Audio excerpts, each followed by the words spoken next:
and welcome to Outrage and Optimism. I'm Tom Rivett-Carnac, greeting you on Christmas Day on behalf of myself, Christiana Figueres, and Paul Dickinson. Thanks for being here.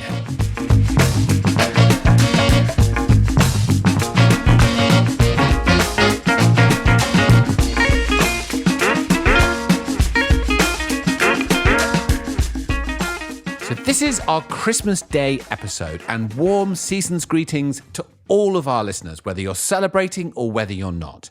2020 has certainly been a year marred by the challenges of public health, lockdowns, and economic problems, which we are still enduring in many parts of the world.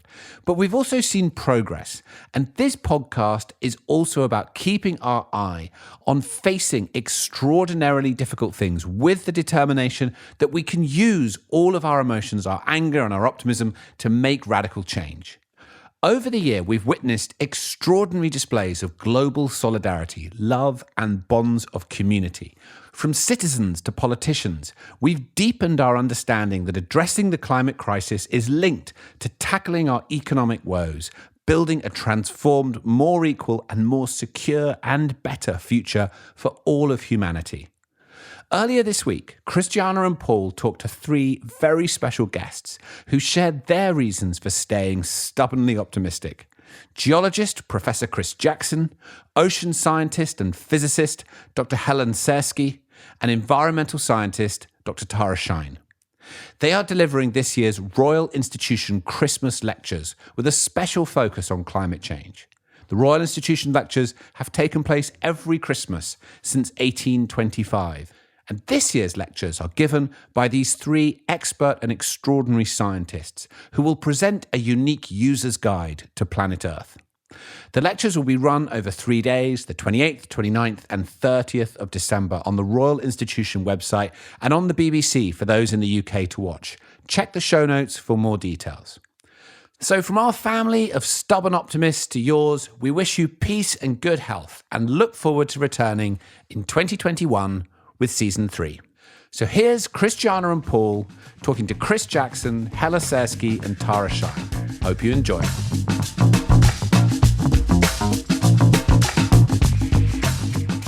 Helen, Chris, and Tara, how delightful to have all three of you on Outrage and Optimism.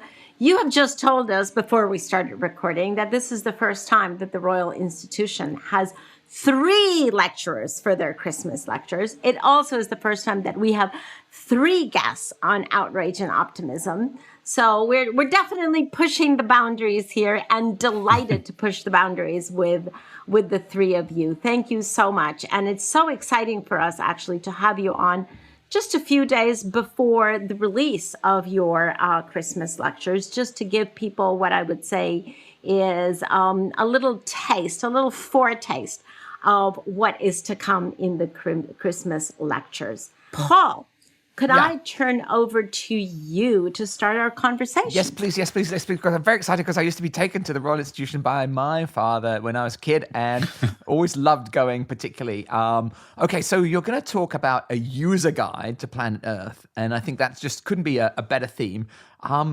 I think it was Buckminster Fuller actually wrote a little book called An Operating Manual for Spaceship Earth in 1969. Okay, so here's the question. I'm terrible with manuals, all right? Like a lot of people. Did that manual say anything about oceans? Did it say anything about climate change? Did it say anything about all of that? It was probably better than you think. Okay. It was probably better than you think. Buckminster Fuller was as mad as a bag of frogs, but not completely clueless. But here's my question. I'm bad with manuals. Many of us are. Which section should we go to first?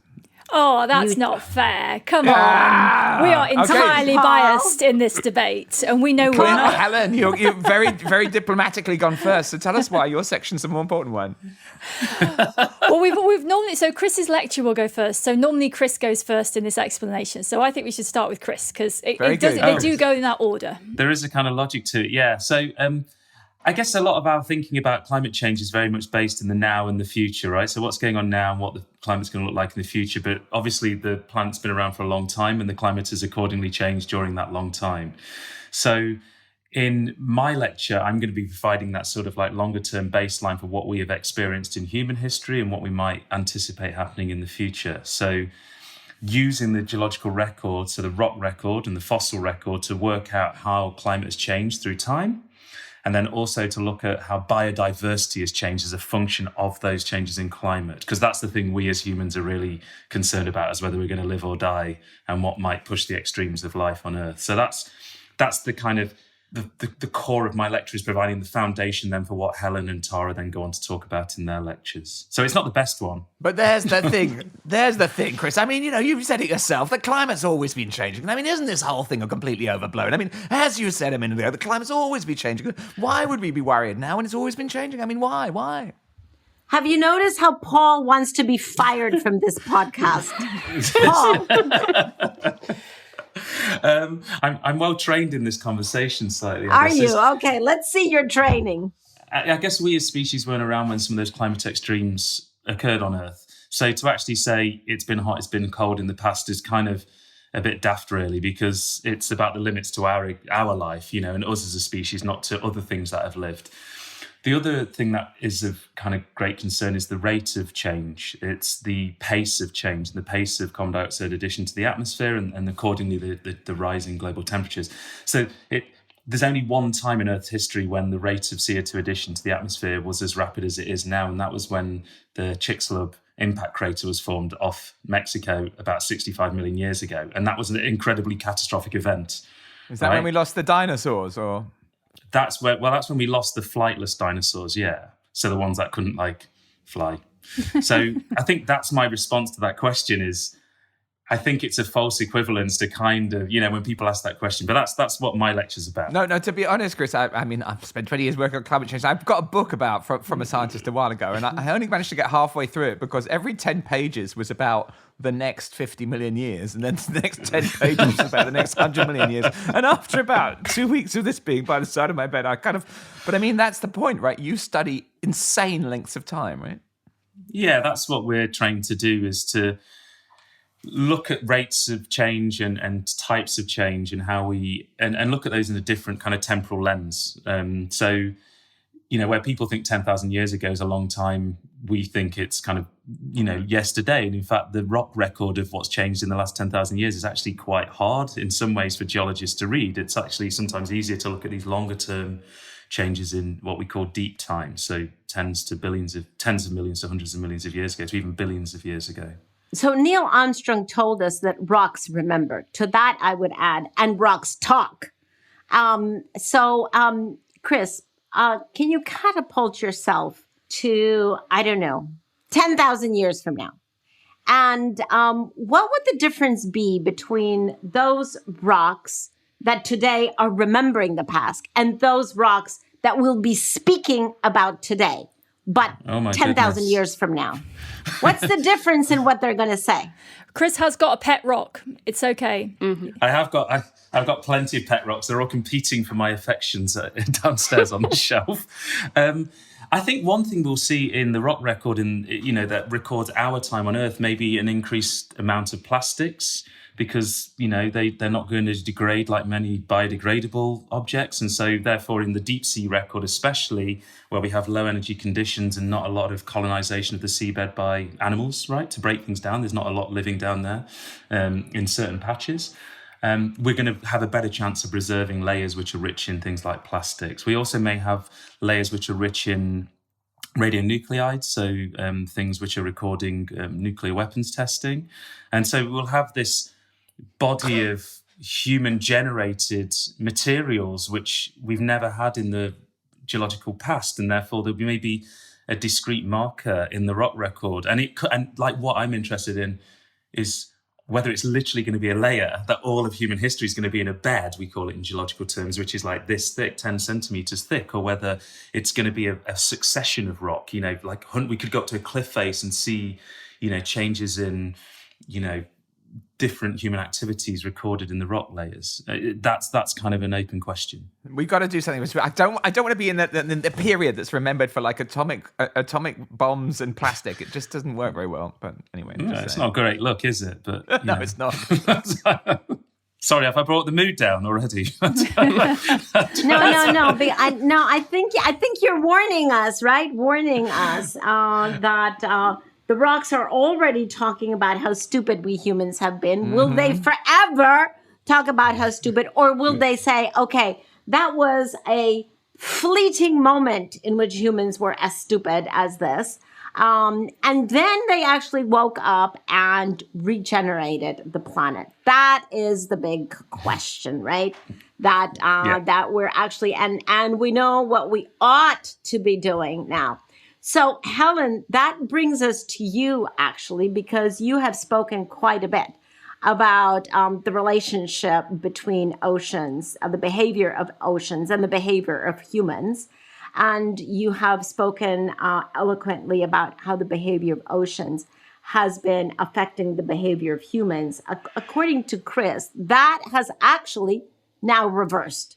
It's the behavior of humans that are determining the behavior of oceans. Is that your conclusion? Well, so actually I'd step back a bit from that. I have got a right bee in my bonnet about the oceans, which is probably a separate topic. But one of the things that strikes me, so my lecture is about the engines, because the engines are the heart of the planetary, the oceans are the heart of the planetary engine. And so the thing that's important is that if you want to understand how the planet works, you need to understand how the ocean works. And one of the things that sort of is very notable to me, because no one really thinks about the ocean, right? Humans, they look across the top of it, they see waves, they sort of assume there's nothing underneath, and which is very arrogant, because that's what's keeping us all going. And so the thing that I think is that there needs to be a kind of shift in perspective, and you have to understand how the engine works before you've got any kind of framework for doing something about it. And the thing is that with the oceans, it was really interesting putting this lecture together, because really it's such basic ocean science, and yet almost like the people, the camera crews and the people, the directors in the lecture theaters were like, oh, I didn't know that. And it's basically the equivalent of telling someone that humans have a skeleton. And so there's this really fundamental framework about the ocean we just don't have. So my lecture is all about this blue spherical engine that runs planet Earth. And often when we think about the oceans, what we hear about, as Chris said, is the plastics and the overfishing. And, it's not that there's not, these are big problems. But if you look at what the ocean does on a planetary scale, this is our thermostat, basically. This is the battery. This is where the energy is. This is what stops us getting super hot and super cold every time we spin around to face away from the sun and come back again. How does it do that? Well, water is a really good place for storing energy. It's basically like a battery. So when the sun shines on the ocean warms up a little bit, because it takes a lot of energy to heat up the ocean by very much.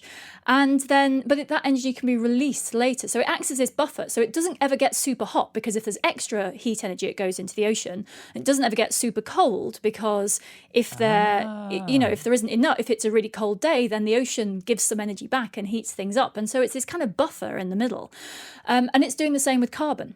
It's acting as a buffer in the carbon buffers are a complicated thing, but anyway, it's acting as a reservoir of carbon, absorbing a lot of the carbon. But it holds this enormous amount of carbon. 60 times as much carbon in the ocean as there is in the atmosphere, and so I can talk about the ocean for hours.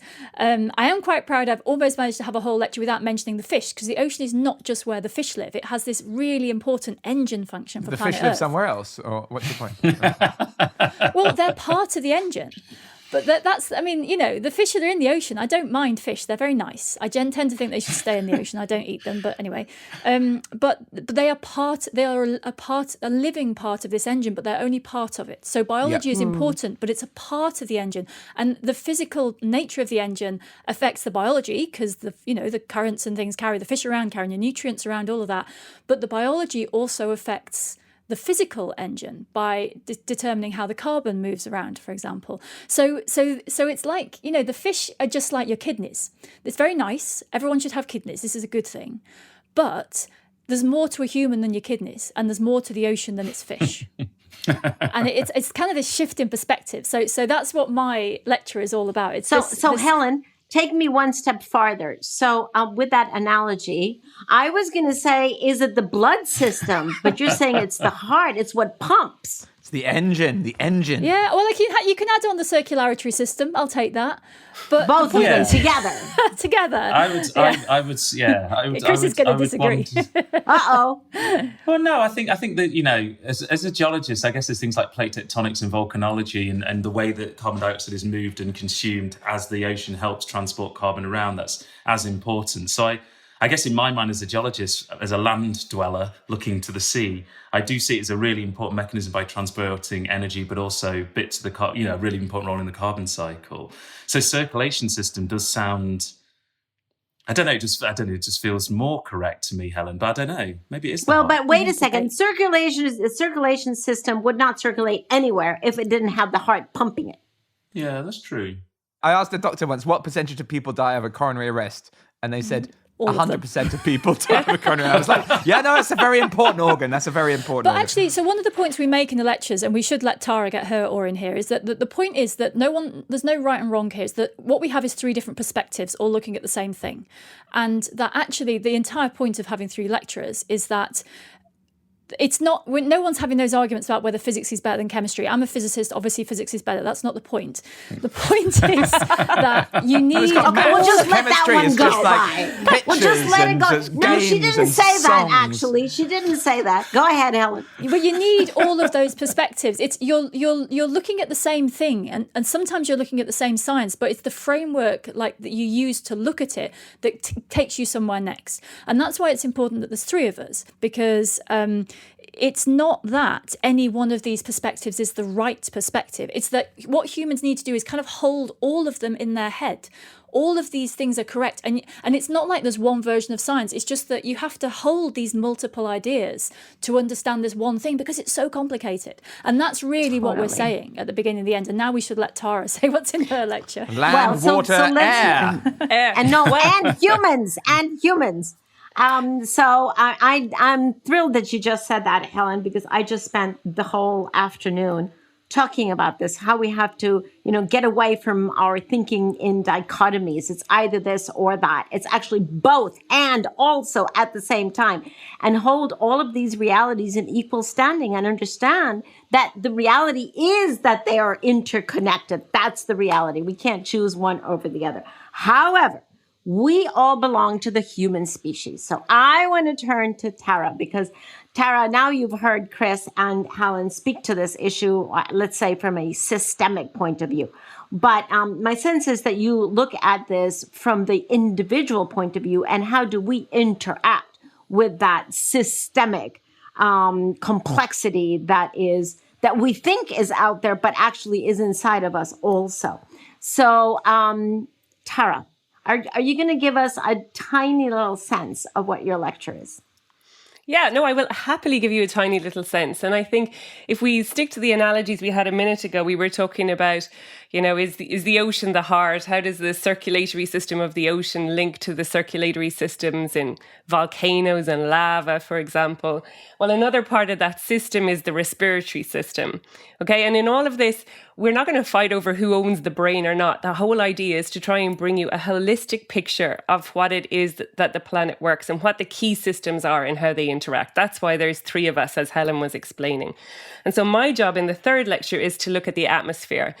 And if people have a hard time connecting with the ocean, they have an even harder time connecting with the atmosphere. So yeah, you breathe air, but you don't think about it. The atmosphere is there, but how often do you think about that beyond clouds, or maybe when you go in an airplane or something? So we unpack the atmosphere. We look at it. We start from our own breath in lecture 3, and we follow that through into what does that mean in terms of what air is, what's it composed of. And we come back around to carbon and carbon dioxide, which Chris kicks off with and looks at quite a lot in his lecture in the carbon cycle. And then we're like, well, what's happening with carbon? And, I love this question. How can something as natural as the carbon dioxide we breathe out be also bad for us and a pollutant and be destabilizing our Earth? It's just a tiny little fraction of the atmosphere, and yet it's causing us all these problems. And so in my lecture, we unpack that and look at how the levels of carbon dioxide are rising. But, Chris has also looked at that from geological time and right up to the present day. But then we have to ask, so what? What does it mean? How much have we warmed the planet by already? And how is that how is that warming experienced? And how are those impacts uneven? How does that vary according to where you live? And then, of course, this will be no shock to you, Christiana. I look at the fairness and unfairness of climate change in terms of where do these emissions come from? Are the impacts evenly distributed around the Earth? And all of this to try and get around to, well, and so what on earth do we need to do with it? Because it is this point. We either are the race that is known for having left a layer of plastic in the rock record, or as you said, we are the human species that learned and that was enlightened and turned back from the brink and created a long future so that in 10,000 years we're still here and we're still laying down a geological record that we're proud of. And so when we, in this lecture, we're going to look at, what can we do about it? What power do we have as society, as individuals, and how do we look after this atmosphere that is, such a tenuous thing, an intangible thing? How do we look after it better? So now here's the challenging question for all three of you.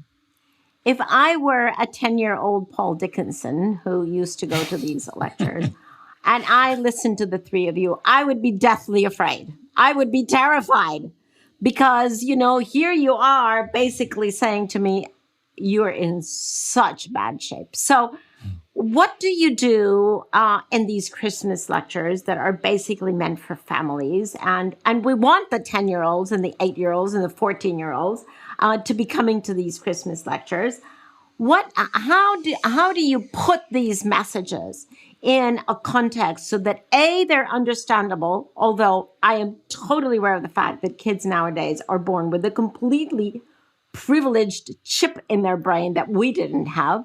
So much, much quicker learners than we were. But yet, how do you put all of these concepts into a context that is A, understandable, B, manageable to digest emotionally for a child, and C, something that children walk out from going, yes, I'm going to do this. I'm going to contribute to this. How do you get to the exciting yes of a child? Any of you, all of you. I want an answer from all three of you. Yeah, we thought about this so much, Christiana, because we in particular thought about the year that we're in. And we thought about all the stuff that, my kids, Chris's kids, the kids that any of us know have had to go through already in this year. And one thing we were certain about was we were not going to add more doom and despair to their year, right? They've had enough. And so whilst we respect this audience, and our audience is sort of an 11 to 17-year-old audience, and then and then families that watch this between Christmas and New Year. We want to be honest with them about the facts, and we want to be entertaining with the science. And that's a whole part of the Christmas lectures ever since Faraday started them in 1825, is that it's theatre, it's science through theatre. So that helps to kind of bring it to life and make it a little bit more lighthearted. But we have throughout this a great sense of what the solutions are. You spoke about the need to regenerate the planet, and we look at some of those themes around what our role is in regenerating the planet. And we also remind that there's a lot of things that we know about already. This is something I say to young people all the time, Christiana. People like you have been working on this for 30, 40 years. I'm coming up there a little bit behind you, Paul as well. There's a lot of us that have been laying the foundations of boring kinds of climate policy and technology development and all these kind of things that are ready now to be scaled up. And so we're not leaving all of this to the young people and the next generation with no work done. We have a good lot of work to do. What we need to do is do more of it and do it now. And I think we want to get them excited about the potential that holds for creating a better world and a better life for them. So it's not even just about stopping the plastic getting stuck in the geological record. It's about making a better future, a better, happier, fairer society for them to live in. And I hope we can get them excited about all of that. Chris, how do you do that? Or Helen, go ahead. Well, it's a great privilege of the Christmas lectures that you get to work with people who are very good at the demos and the theatre, as Tara said. But I think that a large part of this is there's a lot of wow in science, especially for kids at that age. They're hearing a lot of this for the first time, not necessarily the horrid bits of climate change, but the how the engine works bits. And there's so much you are enabled if you have a framework where you understand what's going on. So I paddle outrigger canoes with Hawaiian communities who know the ocean very well. And there is a saying there that you can't protect what you don't understand, and you won't protect it if you don't care. And I think the place we can really help is actually that first bit, is that if you understand, suddenly everything else makes sense. I think for a lot of people in society now, it's all bad. Like, plastic is bad, this is bad, that's bad. And there's no context for it. It's like, well, what's the alternative, right? What actually is the fundamental problem? And so I feel certainly with my lecture that I can talk about the amazing thing that the ocean is. And actually, that by itself is a lot of the framework that is needed, because then all the other pieces, it's like having a Christmas tree and having baubles. If someone just throws Christmas tree baubles at you, you just got this pile of baubles, right? You don't know what to do with them, these Christmas decorations. But if someone gives you a Christmas tree, then you can hang them on the Christmas tree and go, oh, now I know where it goes, right? It goes here on the tree. And I think the hardest thing for young people now is that everyone's just throwing baubles at them, but they're not baubles. They're really grotty, horrid bits of information, like everything's dying. And they don't have anywhere to put it. There's nowhere to put that information. And it's really empowering to be able to go, oh, this bit goes there. And now I can see the system. I know what to do about it. So actually, I think these lectures are about the wonder of the, certainly a conceptual mapping. Yes, exactly. We are drawing the map. And you can say, okay, now we can navigate our route across the map because we know where we are. And then we can decide where we're going. And I think that my bee in the bonnet, and this is, it's actually a thing that is part of the news cycle. And I'm sure you have seen this and plenty of others, that everyone's like, well, what's the bad story? Tell us the story. And you're like, but there's this whole thing over here that unless you understand that, the story isn't really telling you the picture, but everyone wants the short story. And so there's all this context which is lost. So people, you're sort of powerless. And that's it's the way the media works. But then the great thing is that if you can provide that context, that is everything else then sits on top of it. And I think that's what we can do in these lectures. Yeah, I think I was just going to say as well that the going back to a question of how are we going to let people leave the theatre virtually, in this case, with that sort of understanding. I think you touched on it briefly there, Helen, but the demos, I think one thing is this very visual bit of science and this very sort of practical bit of science. Kinesthetic learners, I'm one of these people. When I was younger, I can't understand anything. I was horrible at physics. I was horrible at maths. Things that were abstract to me. I needed them to be first posed in a physical framework, really, and then to add the science to understanding how that worked. And I think that's what demos do. I think the demo tread a line between theatre, drama, wow, and being grounded in accurate science, right? That's the thing, is the science needs to be accurate, but we need to make it not like grim and grisly like science really often is in the lab, right? We need to bring it out of that and make it like appealing, so that people come away with a visual understanding, if not a deep understanding, they still at least have a visual understanding of how a process works that, myself, Tara, or Helen talk about. So Paul is chomping at the bit to get in here, but and I know you're not allowed to speak about your demos. I know that. I got that. Let's not spill the beans. But can one of you define the word demos? When you speak about the demos being very helpful, what do you mean by a demo? Can you just define the word? Basically something that is on fire. Yeah, mainly for large explosions. No, I mean, it's demonstration. It's a demonstration of something. And I remember when I was about, very young, I saw a linear motor at the Royal Institution, and I was like, whoa, that's pure magic. But the thing about the way this works basically is that there's this, you've got a space, right? You've got this amazing round lecture theatre. If anyone hasn't had a look at the Royal Institution, look for a picture online. It is the most fabulous space because you're in the middle of this circular, almost, semicircular space. You're down at the bottom, it's very steep. And basically, you can do whatever you want that makes a scientific point. And that is the freedom. You can make things come down from the ceiling. You can make massive, great things come in from the side. You can drop things, blow things up, set things on fire. You can colour things in. You can have people doing stuff. Well, not so much this year, but anything that demonstrates a scientific point. And I think that's one of the things, we've all, I've certainly got one of the many bees in my bonnet about science teaching, but I think it's seen you have as a this whole thing hive in your bonnet. Yeah, she does. She's very busy in there. But the point is that there's this thing that science is sort of over here, and it's in a little box, and it's called science, and it looks like this. And I hate lab coats. I hate lab coats so much. Nasty things. They can go away. But the point is, there's this box, and you need a lab coat, and you need, a special little badge that says scientist, and then what's in the box has a very specific form. And I think that's nonsense. I think you walk out into the world and you walk out into a toy box of science.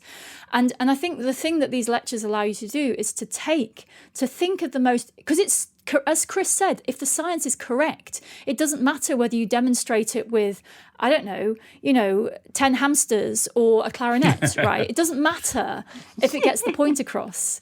There's no hamsters or clarinets, just in case anyone gets too excited.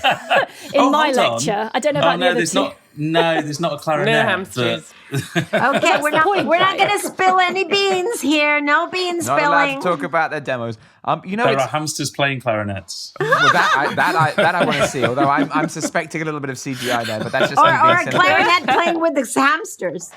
It could work either way. There's an image. Darwin played the bassoon at worms. That's true. If you read Darwin's book, he wrote a book on the science of worms, and it describes him in his garden playing the bassoon to worms to see what they did. Oh, there you go. And I think he was very distressed to find they didn't do very much. He played quite a few musical instruments because he didn't know, right? It was 1860 something. It kind of depends what you choose. There are certain periods where the worms are much more responsive.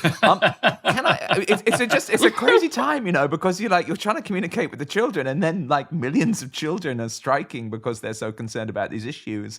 And one of the things I remember when I read a book by James Lovelock, I remember I finished it, I put it down, and I kind of thought, this is a call to arms to the scientific community. And we had Thomas Crowther on the podcast earlier this year, and he's been vocal about the need for more multilateral engagement in the scientific community. Are you seeing more collaboration and more, how can I say it, more profile, more kind of activist scientists? I might answer that from something I was doing in the United Nations Climate Change Convention there the other week, which was working on the structured expert dialogue, right? There's a big long name for you, but looking at reviewing the long-term goals set by the convention.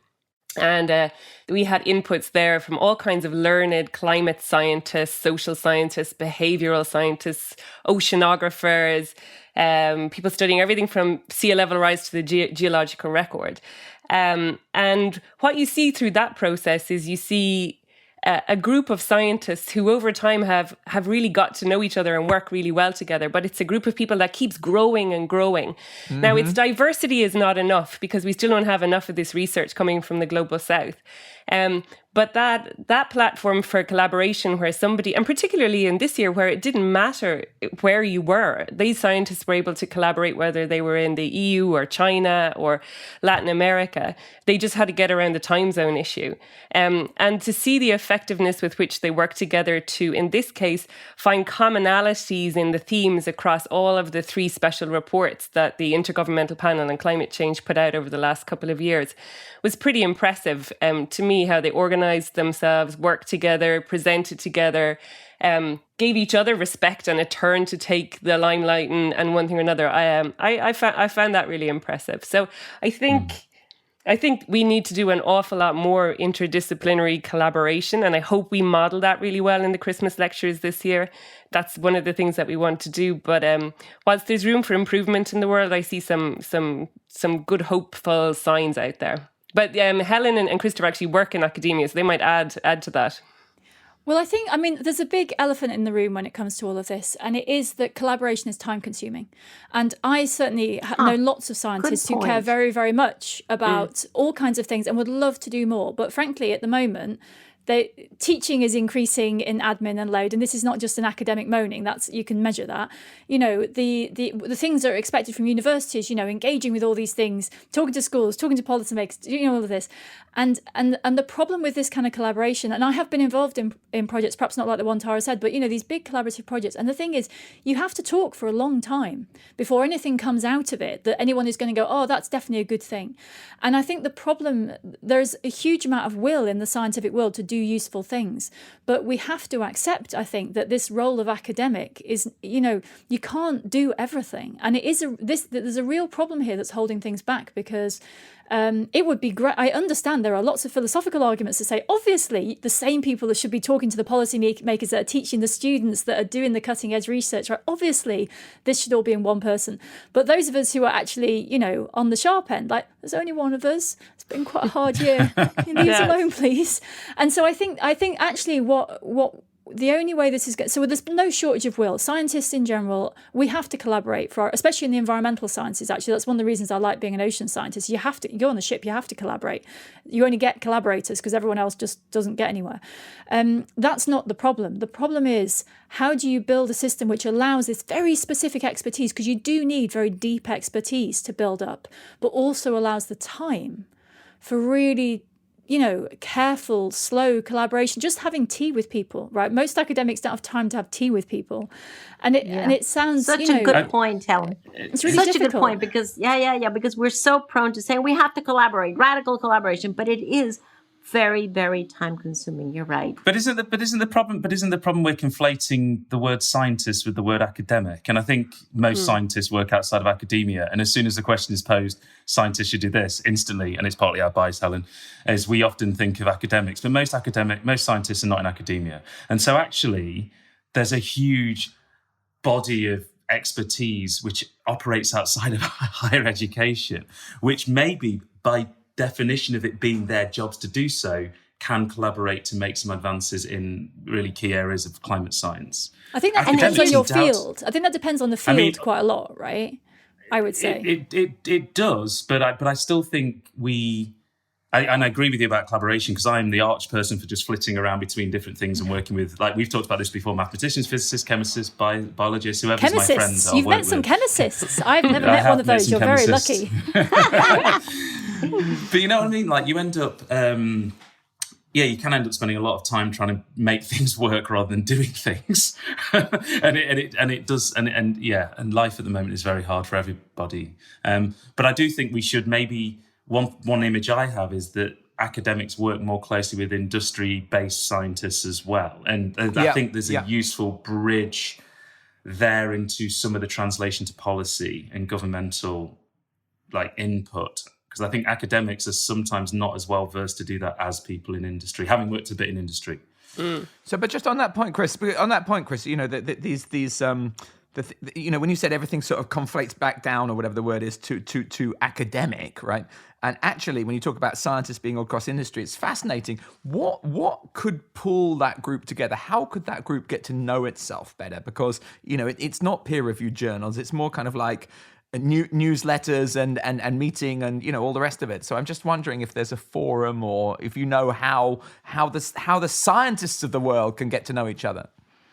I think there's things like conferences and obvious things like that, but I think the biggest problem I see is a lack of respect towards people who are non-academic scientists. Right. And I read about it and I see it and we talked about this, Tara, in London. Academia can come with a whole lot of arrogance, which means that, well, unless you've made it in this classically defined, this is what a scientist is like, and you're out there in industry doing some stuff like 9 to 5 when I'm working evenings and weekends, that doesn't count you in. But Tara, I don't know what you think, because we've talked about this a bit before. I think it's really interesting because I'm a scientist and I don't work in an academic institution. And I know lots of researchers who work in universities, but they're not academics. So there is this layering and hierarchy, which I'm just not interested in. I don't really go for hierarchies very much, and they're not always the greatest thing for the collaboration that we're seeking. But I think it's really interesting, and especially for when you think about the young people that are in the audience for the Christmas lecture, as in the families, to know that being a scientist doesn't mean that you will wear a lab coat. I've never worn a lab coat in my life, right? And I'm an environmental scientist. But I've been really mucky and had great time in the outdoors, lots and lots. And that's what drew me to environmental science. But also that if you're a scientist, you can apply that as science in so many different ways. You might work in industry. You might work, as I've done for years, as a policy advisor. You might work in international negotiations. You might work creating new technology. You might work as an advisor to investment bankers. Science can take you everywhere. And there are scientists in everything. We need, I guess the collaboration needs to be we need scientists to collaborate with each other, but we need leaders the world over in every kind of discipline to collaborate with each other. So, the best results come from diversity, as we know, whether that's diversity of disciplines or gender or race or economic status or level of education, whatever it might be. Age. So age too. So like it's getting that, so scientists are people, and scientists are people with great ideas, but when they put their heads together with other people called other things that also have great ideas, I think that's when we get to the gold. So there are three of you, and the temptation here, honestly, is to do an episode that is 3 times as long as our usual episode. That would be nice.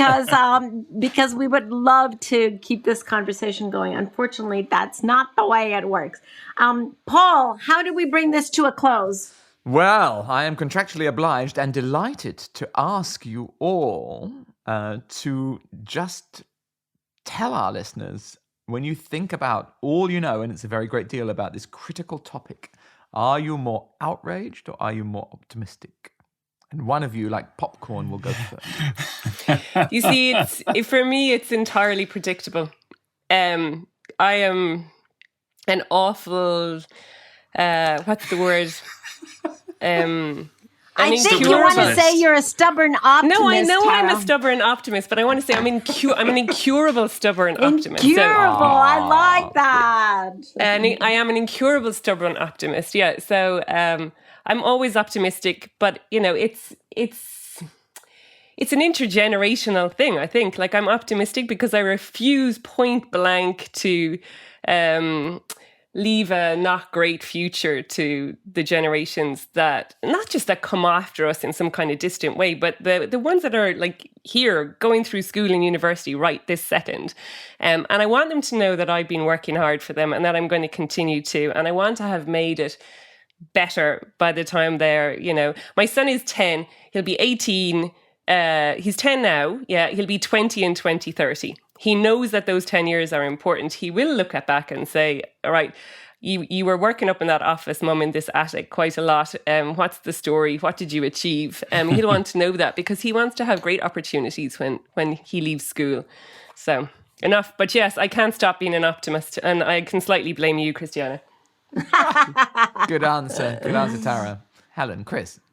I'm an optimist as well, but I think having prepared for these lectures and having learnt more about how the Earth works and what our positioning is presently in terms of climate change, and also having lived through 2020, not just because of COVID, but because of all the other unrests, shall we say, in a normal year, I'd answer this question very differently, but I think at the moment I'm feeling pretty outraged and upset about the state of the world, really. So I think there's a lot of it's happening now context to my answer, but I am struggling to find reasons to be optimistic because I think a lot of the human behaviours that are required to tackle climate change, they're common to some of the other things we need to tackle, and I'm not seeing enough of those things happening, which is understanding, compassion, like a willingness to give up something for somebody else. I think so. Yeah, I'm sorry. I should be more positive, but I can't be. No. Understanding, that's okay. Understanding, compassion, and a willingness to give up something for others. I think it's basically that's it. We either do that or it's over. Helen, the last word. So I don't think there's a choice except to be optimistic, and that is because outrage doesn't convince people. I don't think. Optimism changes minds. And I think the two critical things, I would phrase it slightly different. It's kind of similar to what Chris said, are kindness and integrity. And the only way you can be kind and the only way you'll really have integrity is if you're optimistic. And so I don't think there's a choice except to find ways to be an optimist, because that's the only way you bring people with you. You need to note that down as a definition of stubborn optimism, Christiana. And that is the definition of stubborn optimism. All three of you. Thank you so much. Honestly, what a delight. How wonderful to have you all three on stage together in a few days. And the fact that your audience will be so much of a bigger audience because it's virtual. So that's the advantage there. And we will all be looking because we want to see those demos. Yeah, no, it's all about those. They blow your mind, unmissable. Thank you so much. We should perhaps say for your audience that the lectures will be broadcast on UK TV between Christmas and New Year. There'll be a very short gap of a week or two before they go on the internet when everyone can see them. So you might have to wait a little bit longer if you are outside the UK, but then they will be on the internet forever, and our colleagues will be using them to embarrass us forever. Mm-hmm. Friends, thank you so much for your pioneering work, your passion, your wit and wisdom. It's inspiring. Really good to talk to you. Thank you for inviting us. It's been a pleasure to talk to you. Thank you. Merry Christmas. Merry Christmas to all of you. Happy holidays and Happy New Year. Yeah, happy Christmas and thank you for having us Merry on. Christmas Happy too. holidays. Happy Christmas. Bye. Bye. Bye. Bye-bye.